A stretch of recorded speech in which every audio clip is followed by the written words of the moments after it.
Hey guys, welcome to our channel. இன்றைக்கி நம்ம channel நம்ம என்ன பார்க்க போகிறோம்னா, ட்ரிக்னாமெட்ரிலேருந்து ஒரு சம்ம தான் எப்படி போடுறதுன்னு பார்க்க போகிறோம். மேலே கொடுத்துருக்க சம் என்னன்னா, sin a minus two sine power 3a by 2 cos power 3a minus cos A equals to tan a. நம்ம வந்துட்டு இந்த ஈக்குவேஷன் போட்டு காட்டி அது tan ஏக்கு ஈக்குவல்ன்றதை காட்டணும்.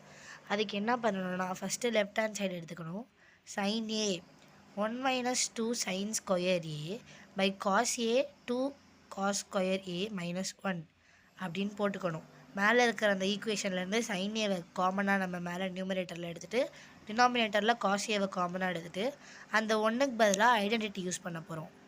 sin a bracket sin square a plus cos square a minus 2 sin square a by cos a 2 cos square a minus sin square minus cos a. அந்த identity ஒன்றுக்கு பதிலாக யூஸ் பண்ணால் இப்படி வந்திருக்கு. அது கீழே பார்த்தீங்கன்னா அந்த சைன் ஸ்கொயர் ஏவையும் மைனஸ் 2 சைன் ஸ்கொயர் ஏயும் மைனஸ் பண்ணி sine A minus sine square A plus cos square ஏன்னு போட்டிருக்கோம். அதுக்கு கீழே போனால் cos A minus sine square A plus cos square A காஸை மைனஸ் பண்ணி போட்டிருக்கோம். இங்கே வந்துட்டு மேலே அந்த மைனஸ் ஒன்றுனால தான் சைன் ஸ்கொயர் ஏ வந்துட்டு மைனஸாக வந்திருக்கு, காஸ் ஸ்கொயர் ஏவும் மைனஸாக வந்திருக்கு. சைன் ஏ அந்த மேலே வரைக்கும் கீழே ஒரே மாதிரி டேர்ம் இருக்கனால அதை கேன்சல் பண்ணிட்டு சைன் ஏ பை காஸ் ஏன்னு போட போகிறோம். நம்ம எல்லாருக்கும் தெரிஞ்சது தான் tan a equals to sine A by cos A, அதனால ரெண்டும் equal. LHS equals to RHS. Thank you.